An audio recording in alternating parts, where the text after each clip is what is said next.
Chegamos no segundo episódio do programa Fertilidade Descomplicada e o assunto de hoje, olha, é de grande interesse. A gente vai entender tudo sobre fertilização in vitro. Quando fazer, como fazer, todos os processos que são feitos durante a fertilização. E para isso eu recebo aqui a doutora Larissa e a doutora Juliana, que vão nos ajudar a entender melhor todo esse processo.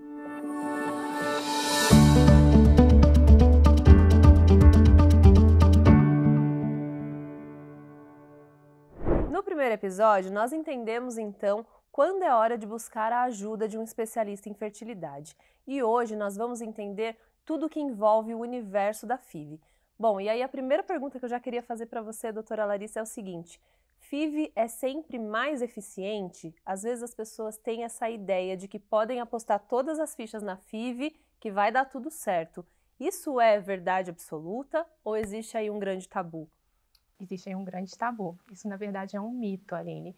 Por quê? A gente sabe que se a gente tem a possibilidade de obter a gestação de forma natural, essa é a forma desejável, mais desejável, né?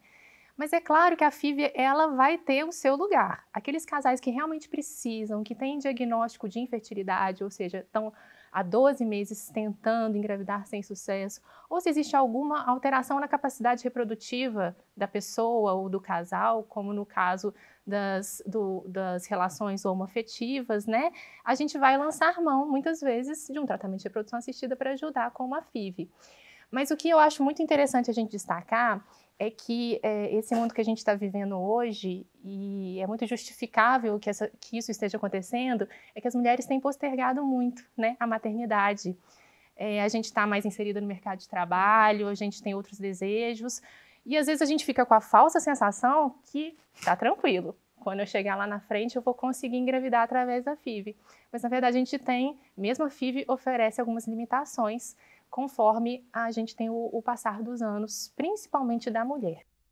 Eu acho que essa sensação, ela existe mesmo, né? Muita gente me escreve lá, às vezes eu tô alertando, falando para ver exame de reserva ovariana, se já passou dos 35 anos, e as pessoas falam: "Nossa, mas a ciência tá tão evoluída, a medicina evoluiu, então tô tranquila porque se eu precisar de ajuda, vai dar tudo certo". E não é bem assim, né? Não é bem assim, porque a FIV ela não faz milagre. A FIV ela consegue manipular muitas alterações, então facilitar a gestação, mas, por exemplo, a quantidade e a qualidade dos óvulos ela não consegue interferir. E a gente tem uma redução da quantidade dos óvulos com o passar dos anos e da qualidade também. Então é interessante, eu sempre mostro uma tabelinha para as pacientes mostrando esse comparativo da chance de gravidez com o passar dos anos, com o avançar da idade da mulher, que a gente tem uma redução que é natural. E com a FIV acontece a mesma coisa. Então, a chance de uma gravidez por FIV numa mulher de 30 anos, ela varia com 60% de chance de gravidez. Agora, com o passar dos anos, essa chance vai reduzindo. E aí, quando chega lá aos 45 anos, por exemplo, a chance de sucesso com a FIV se torna semelhante a uma gestação natural. Então, a gente perde um pouco esse benefício da FIV com o passar dos anos. E é importante a gente gerar essa informação para que a mulher ela tenha ciência ela tenha informação para escolher aquele momento certo dela gestar, dela procurar obter esse sonho da gravidez. Que é inclusive o que a gente já conversou no primeiro episódio sobre o planejamento familiar, né, gente? Não dá, às vezes, só para deixar a vida te levar e na hora que eu tentar engravidar, talvez, né? E outra coisa também que eu vejo, talvez seja tarde, outra coisa que eu vejo é que muitas mulheres deixam para começar a investigar sobre fertilidade e até outros sintomas também, quando vem o desejo de engravidar, né? E aí, às vezes, esse desejo só bate mesmo com 38, 39 e ela já perdeu um tempo que ela poderia ter. Precioso. Precioso, exatamente. Agora, meninas, qual que é a diferença de FIV para inseminação? Que também ali eu vejo muita gente falar que está fazendo inseminação, aí eu vou ver, não é inseminação, é FIV. Conta um pouquinho pra gente no que elas diferem. Verdade, Aline. Muitas pacientes chegam com essa dúvida na clínica. A inseminação intrauterina é uma técnica de baixa complexidade de reprodução assistida, onde o encontro do óvulo com o espermatozoide, que são os gametas feminino e masculino, ocorrerá dentro do organismo da paciente. O paciente passará por um processo de indução da ovulação e no dia que essa paciente está ovulando, o parceiro vai até a clínica, coleta o sêmen é preparado no laboratório e depois é introduzido dentro do útero dessa paciente. mas o processo todo de fertilização e desenvolvimento embrionário ocorrerá dentro do organismo da paciente. Já a fertilização in vitro é um processo de alta complexidade, onde o encontro do óvulo com o espermatozoide e o desenvolvimento desses embriões será feito no ambiente laboratorial. Muitas pacientes também têm dúvida com relação à FIV clássica e a ICSI, né? Eu acho melhor eu já até falar sobre isso. Ótimo, exatamente. Que a FIV clássica, a diferença entre elas é só como será feita o processo de fertilização. Na fertilização in vitro clássica, o espermatozoide e o oócito será colocado em um mesmo ambiente no laboratório, numa placa de cultivo, e o oócito será fertilizado pelo espermatozoide sozinho. Já na ICSI, que é a injeção intracitoplasmática do espermatozoide, o espermatozoide será inserido dentro do óvulo, utilizando um sistema de micromanipulador e um microscópio invertido, facilitando esse processo de fertilização. Eu vejo muitos profissionais fazendo justamente a ICSI, né? Sim. Ela é mais eficiente que a FIV ou não? Vai depender da indicação. Ela é mais utilizada porque é uma técnica mais segura no resultado final, já que podem ter outros processos, como, por exemplo, anticorpo anti-espermatozoide no sêmen, que não é visto naquele momento, que está atrapalhando o processo de fertilização e futuramente pode ser que seja detectado que não houve uma fertilização porque tinha a presença de anticorpo anti-espermatozoide no sêmen. Uau, é realmente um universo, né, gente? Porque são tantos fatores ali que podem interferir e, assim, a gente vai falar sobre todos os passos da FIV, mas antes disso, eu queria começar realmente fazendo o caminho aí da sequência. Eu fui em busca da clínica, preciso de ajuda. O primeiro passo são os exames, certo? Sim. Quais são esses exames aí básicos que são solicitados? Claro que cada mulher, né, cada casal é um universo também, mas quais são, assim, os básicos? Bom, Aline, a gente sempre, então, que a gente recebe os pacientes, o casal, os pacientes lá na clínica, a gente vai começar a nossa investigação para tentar detectar qual que é o problema, por que esse casal não está conseguindo a gestação. Então, dos exames básicos que nós temos em relação à mulher, sempre é necessário um ultrassom endovaginal.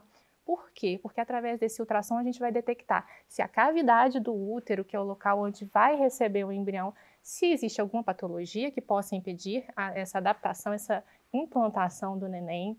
É importante que a gente faça uma verificação das trompas da paciente, né? A trompa uterina, a tuba uterina é onde ocorre o encontro do espermatozoide com o óvulo. Então, se eu tiver qualquer obstrução, alguma alteração ali, pode ser que esse encontro não esteja acontecendo devido a esta alteração. Além disso, exames de reserva ovariana que são muito comentados, né? Primeiro, é claro, a gente já vai ter feito uma anamnese, colhido uma história clínica da paciente. Se a gente detecta que essa paciente pode ter alguma questão de anovulação, uma dificuldade para ovular, ou se é uma paciente com 35 anos ou mais, que a gente já vai ficar mais atenta à reserva ovariana, a gente pode lançar mão de alguns hormônios, exames de sangue, FSH, LH, estradiol basais. O hormônio antimileriano também é uma opção. Um ultrassom com contagem de folículos antrais. Eu acho que as pacientes elas já estão até entendidas, né? A gente fala, às vezes parece complexo, mas quem vive a situação já até sabe o que é, já né? Já chega pedindo, né? Eu já quero meu chega antimileriano. pedindo. Eu falei que outro dia que antimileriano parece até sobrenome da tentante, que é antimileriano para todo lado, né? Exato. Então, a gente tem esses exames que a gente pode lançar mão. E no homem, é importante a gente fazer o espermograma, que vai dar pra gente essa noção de como que tá a qualidade do sêmen do parceiro. Eu vejo, assim, muitas mulheres com dúvida no processo da FIV mesmo, né? Então, qual que é o passo a passo? O que vem primeiro? Qual que é a parte do laboratório? Qual que é a parte ali que o médico que está atendendo ainda vai indicar o melhor protocolo? Como que isso é feito? Isso, primeiro vem a parte clínica, né? Que é o médico que faz dentro do consultório essa avaliação inicial que nós comentamos, detecta o problema e faz a indicação do tratamento de escolha, que pode ser a FIV, a fertilização in vitro. Então, a partir do momento que a gente tem essa indicação de tratamento, de forma geral, a gente vai iniciar as medicações no início do ciclo menstrual da paciente. Não é que o tratamento não possa ser feito em outro momento, até pode. Às vezes, pacientes, a gente tem um perfil muito específico de pacientes, às vezes oncológicas, descobrem um câncer de mama, por exemplo, e aí vão começar logo uma quimioterapia, mas querem preservar os seus óvulos, congelar os óvulos. Essas pacientes têm pressa, então às vezes a gente começa as medicações a qualquer momento. Mas se a gente tiver com uma paciente que a gente tem um pouquinho mais de tempo, o ideal é que a gente comece as injeções, que são as medicações hormonais que a paciente vai tomar no início do ciclo menstrual, que é quando a gente está com aqueles folículozinhos, que é onde tem os óvulos todos pequenininhos, para a gente dar aquele estímulo hormonal para que eles cresçam juntos. E o objetivo do nosso tratamento é o quê? Eu vou dar um estímulo hormonal. Os ovários das pacientes, que inicialmente, no início do ciclo, tem os folículozinhos pequenininhos, eles vão crescer. O folículo é aquela estrutura do ovário que tem o óvulo. Então, o meu objetivo é que esses folículos cresçam até o ponto de eu ser capaz de aspirá-los e obter esse óvulo para ser fecundado no laboratório. Perfeito. E aí, cada casal, cada paciente, a gente vai escolher o protocolo mais adequado, a medicação mais adequada. De forma geral, a gente vai fazer, primeiramente, aquele estímulo com os hormônios semelhantes ao que a gente já tem no nosso organismo durante o nosso ciclo menstrual, só que o que a gente tem de fisiológico, ele é capaz de fazer um folículo crescer e ovular. E na FIV, eu preciso de um estímulo um pouquinho maior para fazer todos aqueles folículos que eu tenho à disposição naquele mês crescerem. Depois, esse é um processo mais ou menos de 10 dias, tá, Aline? Durante esse processo com esses hormônios, é importante a gente fazer uma segunda medicação que vai evitar o rompimento dos folículos. Porque se esses folículos crescem e rompem, eu perco os óvulos, eu não consigo captá-los depois. Ou seja, tem que ser no timing exato. Tem. E aí, é bem complexo. É bem complexo. E aí também eu queria falar sobre a medicação, porque eu vejo que também aí para quem vai aplicar é realmente, né, um desafio. Nem todas as mulheres estão acostumadas a lidar com injeção, né? Então, o papel da enfermeira é muito importante, né? E eu conversei com a Michelle e ela me contou um pouquinho como que é esse suporte que ela dá aí para as meninas e a gente vai ouvir agora, então, um pouquinho da fala da Michelle para entender melhor a importância do enfermeiro estar bem alinhado, então, com essa paciente, para que o tratamento corra bem, para que tenha confiança na hora de fazer a aplicação, né? Ela me contou, inclusive, que às vezes passa até o número pessoal e na hora que a paciente vai aplicar faz chamada de vídeo, então tem muitos recursos aí para ajudar, né? Conta pra gente, Michelle, como que tem sido aí esse suporte que você dá para as pacientes? Esse primeiro dia, a paciente já passa comigo para que eu possa explicar a ela como usar essa medicação. A gente usa as medicações subcutâneas, né, no abdômen, então as próprias pacientes fazem em casa sozinha. Sim, geralmente é bem tranquilo. Uma paciente ou outra vai ter uma dificuldade maior, né? Às vezes a paciente já é da área da saúde, então vai assimilar mais rápido, né? E tem pacientes que às vezes nunca lidou com isso, né? São de áreas totalmente diferentes, então vai ter uma dificuldade maior. Então, assim, nessa paciente eu vou precisar me dedicar um pouco mais, explicar algumas vezes. A gente tem também orientações por vídeo, orientações escritas que eu envio para o WhatsApp dessa paciente. Algumas pacientes eu faço a simulação na hora de como que é a aplicação, eu explico e falo assim, como que vai ser? Como que você vai fazer à noite? Você me explica agora o que você entendeu? Então, nessa hora, a paciente vê que realmente ela tem que saber fazer, que na hora ela vai estar sozinha, né? Quando o esposo está junto, eu prefiro que ele entre também, né? O parceiro entre, porque caso um tenha uma dificuldade na hora, esqueça alguma coisa, o outro está ali para lembrar, né? Então, também é muito importante colocar o parceiro, né? Se envolver também nesse momento. Tem algumas que é o próprio esposo que vai aplicar a medicação, né? E aí, cada fase do tratamento, que entra um tipo diferente de medicação, né? Para induzir a ovulação, o outro para não deixar a mulher ovular. Então, cada vez que vem uma medicação diferente ou uma dose diferente, a paciente vai passar comigo de novo para essa explicação. Elas têm mais receio por causa da agulha, né?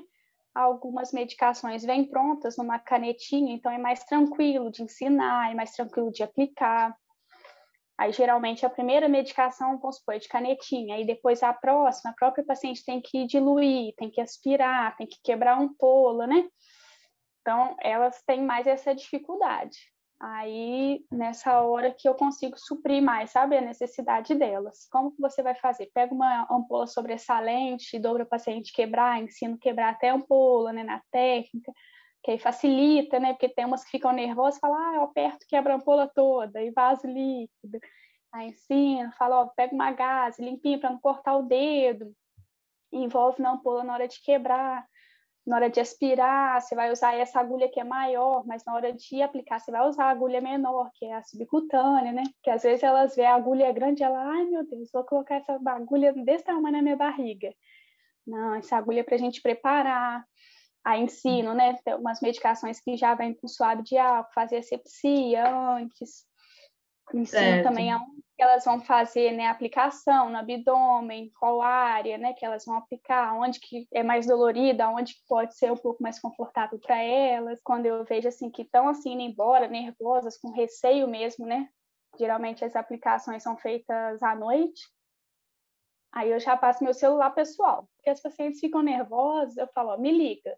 Precisou, me liga, a gente faz uma chamada de vídeo, elas mandam um áudio. Aí fica com dúvida, elas já me ligam na hora. É muito bonito de ver, né, esse apoio e realmente acaba se criando uma rede de apoio ali em torno dos profissionais da clínica, né? Agora, continuando então no nosso passo a passo aí da explicação, Juliana, conta pra gente, a partir do momento que foi feita então a estimulação, né, conseguir ali os óvulos, foi medicado, quais são os passos seguintes? Então, o primeiro passo é a coleta ovular, que é feita por via vaginal, sob uma sedação leve, com auxílio de ultrassom transvaginal, onde é acoplada uma agulha para fazer esse processo. Todos os folículos, então, são aspirados dos ovários e todo aquele líquido folicular aspirado é levado para o laboratório, onde a mágica vai acontecer.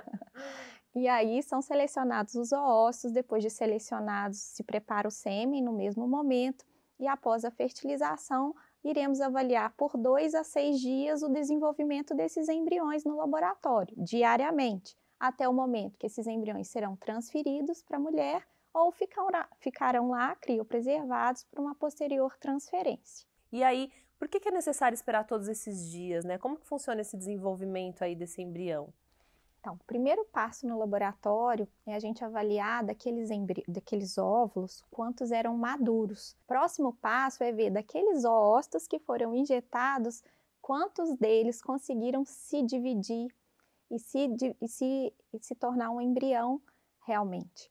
E aí, a gente vai avaliando todos os dias para saber o dia exato da transferência, levando em consideração a individualização do tratamento, a idade daquela paciente, o número de embriões que ela tem em todo esse processo, para determinar o melhor dia da transferência, que pode variar desde o 2º dia até o 6º dia de desenvolvimento embrionário.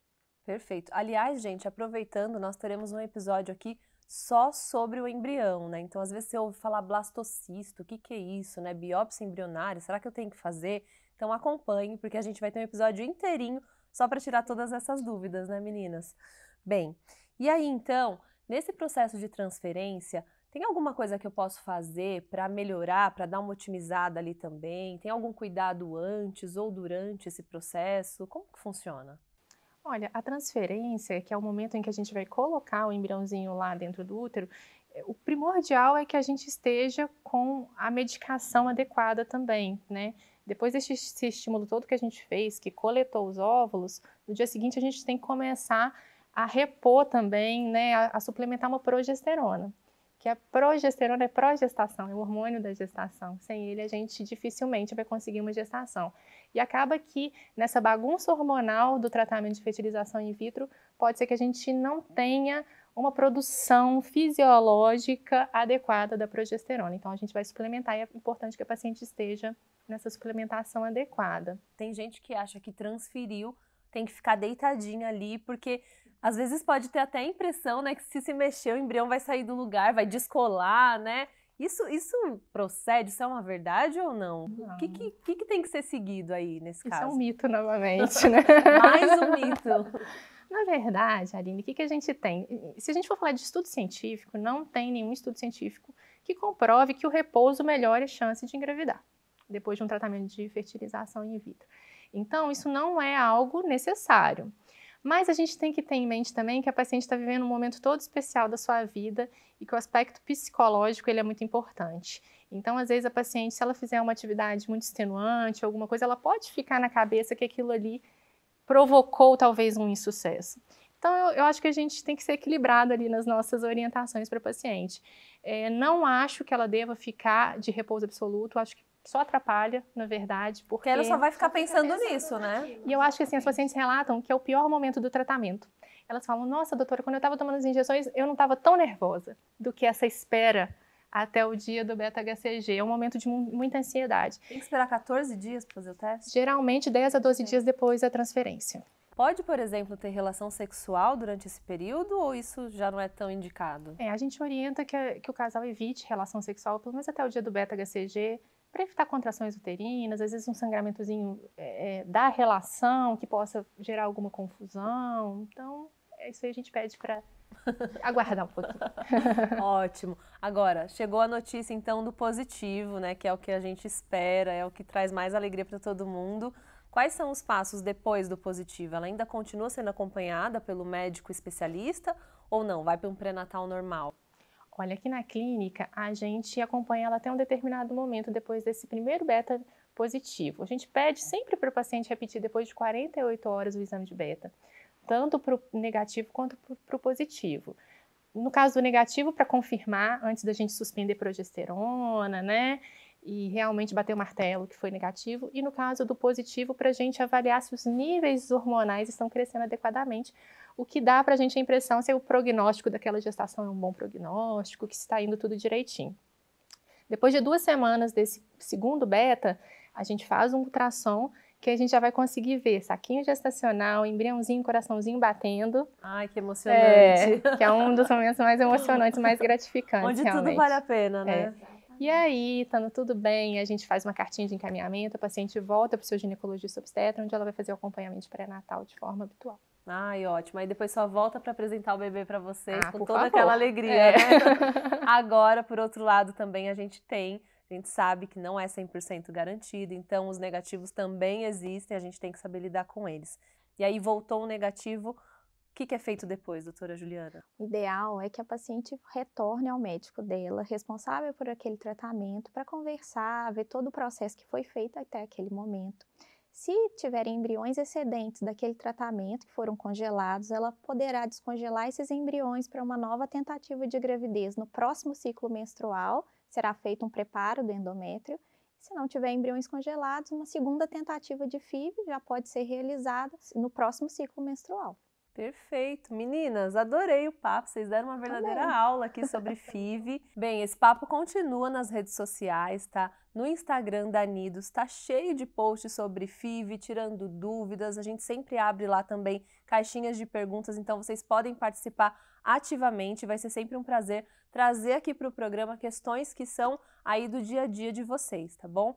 Aproveita também, já ativa aqui as notificações. Comece a seguir o Instagram oficial da Nidos e também o YouTube, porque aí sim você vai ficar atualizada e vai saber quando tiver um novo episódio no ar. A gente se vê em breve.